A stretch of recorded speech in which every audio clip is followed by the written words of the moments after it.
जो अगर ऑलरेडी आपने क्वेश्चन कर लिया है तो आंसर देख लीजिए.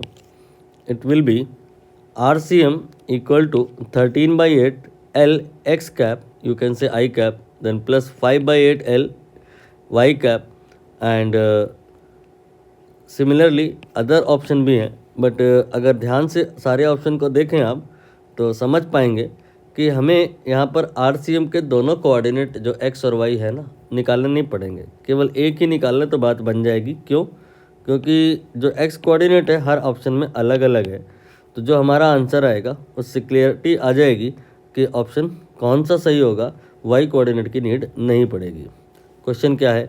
The position vector of the center of mass RCM of an asymmetric uniform bar of negligible area of cross section as shown in the figure. Hindi में कहें तो कुछ ऐसा कि हमारे पास एक अटपटी सी रॉड है. ये अटपटी सी रॉड है. इस रॉड का सेंटर ऑफ मास बताना है. हम इस रॉड को टुकड़ों में तोड़ लेंगे.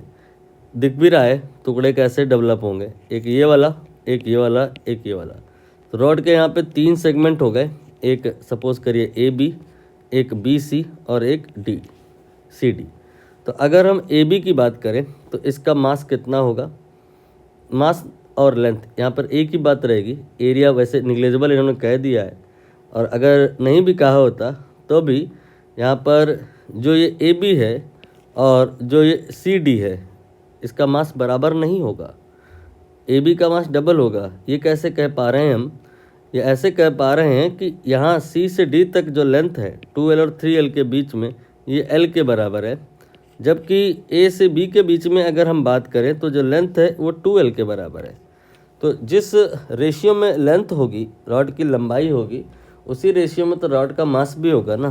तो फिर आप यहाँ पर मास कह सकते हैं इनके बराबर नहीं होंगे. इधर इस वाले का m होगा और इस वाले का 2m होगा. Now think about BC. ये आपकी जो रॉड है उसकी जो लेंथ है वो L के बराबर है, यानी कि इसका भी मास m होगा. तीनों ही सेगमेंट के मास क्लियर हो गए. नाउ इन तीनों ही सेगमेंट के सेंटर ऑफ मास किधर होंगे? व्हाट इज इट मीन कि जो अगर हम इस पूरी रॉड की जगह एक पॉइंट मास लें तो वो कहाँ पे लेंगे? यहाँ पे कहीं पे लेंगे. ये जहाँ पर भी होगा उसका x कोऑर्डिनेट क्या होगा, y कोऑर्डिनेट क्या होगा, दोनों आप समझ गए होंगे. इसका x कोऑर्डिनेट L होगा, y कोऑर्डिनेट 0 होगा. तो यहाँ पर आप लिख सकते हैं L, 0. ठीक है. यहाँ पर एक पॉइंट मार्क कर दीजिए. मतलब ये जो आपका ने पॉइंट बनाया है ये इसलिए बनाया गया है कि आप यहाँ पर पूरी की पूरी रॉड को हटा सकते हैं उस जगह से और उसकी जगह पे मान सकते हैं कि एक पॉइंट ऑब्जेक्ट है, पॉइंट मास है. नाउ BC की जगह अगर एक पॉइंट मास रखोगे तो वो यहाँ पे होगा. तो उसका जो कोऑर्डिनेट होगा x वो कितना होगा? 2L होगा. और जो y कोऑर्डिनेट होगा वो कितना होगा? वो आपका ये वाला हाइट हो जाएगा. ये टोटल L है ना, तो ये हाफ हो जाएगा, L/2 हो जाएगा. अब इसके बाद में तीसरा जो पोर्शन है CD, उसको अगर आप एक पॉइंट मास से रिप्लेस करोगे तो वो पॉइंट किधर होगा? जहाँ पे भी होगा उसका x कोऑर्डिनेट क्या होगा? ये आसानी से समझ में आ जाएगा कि इतना 2L है और ये आपका L है. तो ये आपका C से जो मिड पॉइंट है उसका वैल्यू L/2 होगा. 2L में L/2 जोड़ लीजिए, ये आपका 5L/2 आ जाएगा.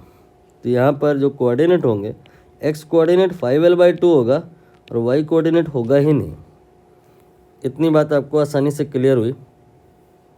नाउ अब हम x coordinate of the whole system के लिए फार्मूला लगाएंगे. That will be m1x1 then plus m2x2 and then इसके बाद में m3x3. बस 3 ही पार्ट हैं यहाँ पे, तो यहीं तक फंक्शन रहेगा, फिर टर्मिनेट हो जाएगा. वैल्यू पुट करेंगे m1, m2, m3. These are 2m, m and m.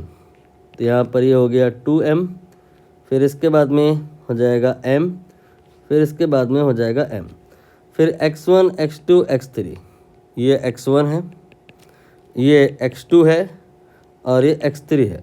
Value रख लेते हैं 2m मल्टीप्लाइड बाई l, फिर m मल्टीप्लाइड बाई 2l फिर m multiplied by 5L/2 and now divide by whole mass this plus this ये आ जाएगा 4m। m को common निकाल के अब कैंसिल कर दो तो ये आ जाएगा 2l। फिर इसके बाद में ये आ जाएगा अगेन 2l। फिर इसके बाद में ये आ जाएगा 5L/2 and divide by m तो कॉमन होके कैंसिल हो गया है ना, डिवाइड बाई ओनली 4। 2 और 2 ये मिला के 4 हो जाएगा और 4 + 5/2 4 दूनी 8 और 5 13 बटे 2 और 2 गुणे 4 8। ये आंसर हो गया। एक्स कोऑर्डिनेट है ये और वाई निकालने की ज़रूरत पड़ेगी नहीं। ऑप्शन ए करेक्ट हो गया।